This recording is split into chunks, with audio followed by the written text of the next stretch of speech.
Okay, we're going to pick up now where we left off in describing the case for the resurrection. Remember, we started with that template of the body and the four ways to die and how we compare explanations to the evidence to see which explanation makes the most sense of the evidence. And now we've started to do that.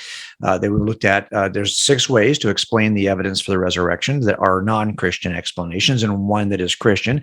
So we've already examined the first explanation, which was that they were simply wrong. The authors of the Gospels were simply wrong about what they thought was the dead Jesus on the cross, but in fact, he wasn't dead. He was just unconscious. Now we're going to go to the second explanation that some skeptics might offer. But again, it doesn't matter whether it's skeptical or non-skeptical. We're just looking at every possible explanation for the resurrection and then trying to decide which of these possible explanations rises to the level of reasonable because it has the least explanatory liabilities. So let's go ahead and look at the second possible explanation for the resurrection. And that is simply that they were lying about this. I mean, you can imagine that this is probably, I think a lot of these explanations will roll downhill to this one, this idea that the apostles were conspiring to tell a lie. Now, look, there's lots of ways that I have seen apologists or Christians respond to this objection, but I respond to it in a way that's very specific to my work as a detective, because we often are tasked with adding the additional charge in the state of California for conspiracies.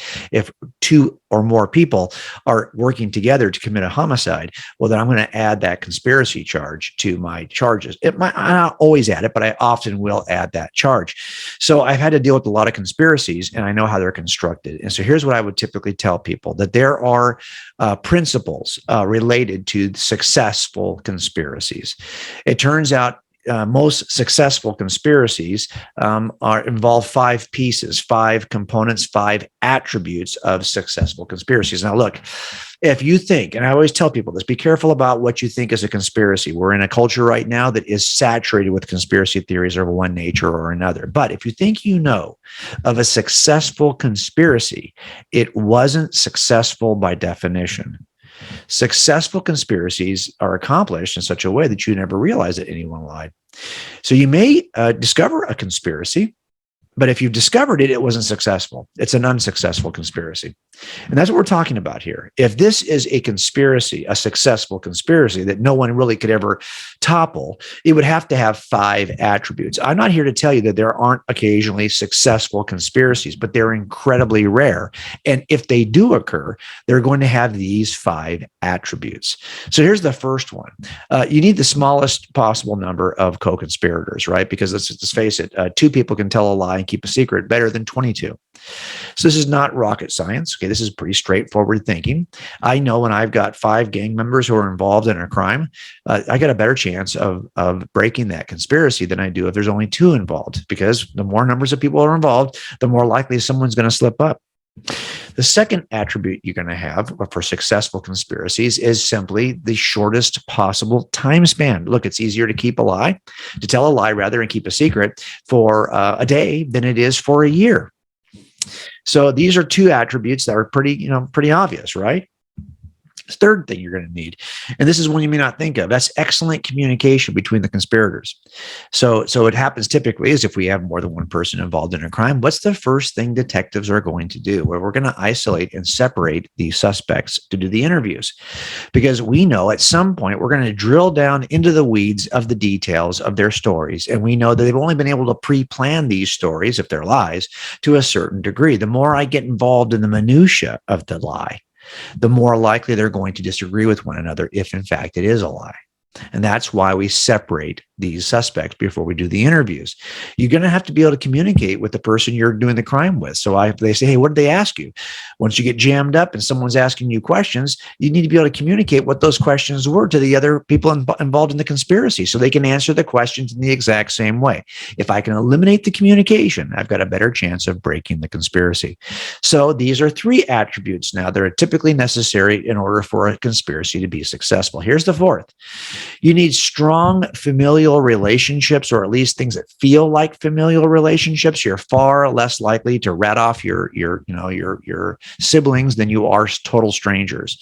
You're far less likely to rat off your son if you get to have some problems with your kids in order to kind of throw them under the bus. That does happen, but it's less likely to happen. So the stronger the relationships, the better the chance of success. And finally, if no one's pressuring you, then there's a good chance you're never going to have to give it up, because an unpressured or unquestioned lie is never revealed. So these are the things you need: the smallest number of conspirators, shortest time span, the best possible communication, strong relationships, and little or no pressure.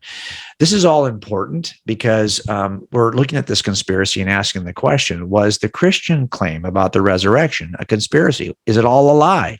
Because if it's a lie, it's not dependent on one person. It's dependent on a group of people who together are fabricating the lie. And that's my problem. The group is too large. It's not just, the smallest possible number of friends of Jesus, like, Peter, John, and James. No, it's not just the 12, to be honest. It's a much larger group than this.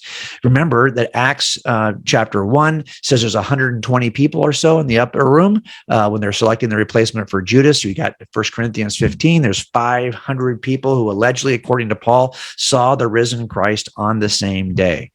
The group's already too large.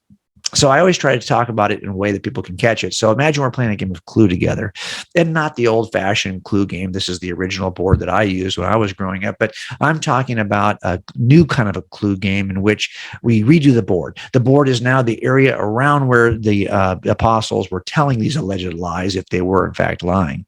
And the game pieces for this game will simply be the apostles. So the first question we'll have to ask, first of all, if you just back it up for a second, look at those there's already too many people involved. Look, if all you were telling me was 500 or 600 plus individuals are committed to telling this lie, I'm already thinking there's too many people involved. It's easy for 3 to tell a lie, but 600 plus, I'm already out. To be honest, it's possible, but I don't think it's reasonable that this many people could accurately tell the same lie. But here's the bigger question. They could, if you have to do it for a short period of time. And that's what the Clue card here is really talking about: how much time is passing. And that's really the question we have. Is it 6 days? No. Is it 6 weeks? No. 6 months? 6 years? No. 6 decades. You want me to believe that hundreds of people successfully held together the same lie for almost 6 decades? Okay, that's a stretch. Right out of the get-go, that's a stretch. So I just think that's something we got to think about and help our friends who are making these kinds of claims understand how ludicrous this really is. Like, for example, if you tell me the entire sectors of the national government have been conspiring to hold a lie together for several generations, and that's what this would be, for several generations, okay, I'm already out. But maybe if they had really amazing communication, right? Because you need excellent communication. Well, they're not in this holy huddle. They end up dispersed all over the known world, and they don't know what's happening to each other. You can't communicate easily to know. And you don't think that somebody who's being pressured and they're, and being tortured for what they're claiming is not being told that, hey, you might as well give it up, Thomas, there in India, because it turns out Matthew there, in Africa, he's already told us something. Well, how would I know if he's told us something, if he said something to anybody? How would I know what Paul is saying in Rome? How would I know what James or what John is saying in Ephesus? How would I know? I can't communicate quickly with these folks. So you have way too many people holding the lie for way too long, and they're separated by thousands of miles with no way to communicate with each other. And they're under that pressure we were talking about, right? You know the Clue game, and it has all these game pieces in it. If you remember 24, Jack Bauer in 24, that dude would do whatever it took to get the goal accomplished. If that meant cutting your fingers off, he would do it. That's just the way that movie goes, the way that show goes. Well, this was happening to the disciples. They were being tortured for their claims under serious pressure without any way to know if anybody else had already changed the story. This is, to me, is a very, well, look, there were some close relationships, right? There were some brother sets, Peter and Andrew and James and John. But look at the guy at the bottom of the screen here. He's in Africa. That's Matthew. That's not a guy who's related. Look, some of these folks knew each other for most of their lives. They were fishing together. They were related. They were all a part of the discipleship of John the Baptist. They were looking for the Messiah. Then John says, there he goes. And they all jump on with Jesus, and they have close relationships with each other. But this is not the case for a guy named Levi. who is not even liked, not even wanting to be embraced by the others, and ends up coming in. And after watching everything that Jesus does, he ends up writing a gospel about it. This is not a guy who's closely related to anybody else. They end up separated pretty quickly after the ascension. And now they're telling their story wherever they are. Why would this guy lie? What's in it for him? This is just all these things considered, the 5 things that are necessary: small groups, short period of time, low pressure, with close family relationships and easy communication. All of it is lacking here. These guys didn't have any of the benefit of this, and not a single one of them ever changed their story. Look, you can argue that you don't maybe have great trust in all the different legends about the martyrdoms of the disciples. I get that. But here's what you don't have. You don't have a single account from antiquity in which any one of these makes it out alive. You might not trust their martyrdom stories to one level or another. That's fine. There's a great book on that, by the way, from Sean McDowell. But the reality of it is there's not a counterclaim. The claims are that these folks died for their story, and they never changed their story, even though they had nothing to gain.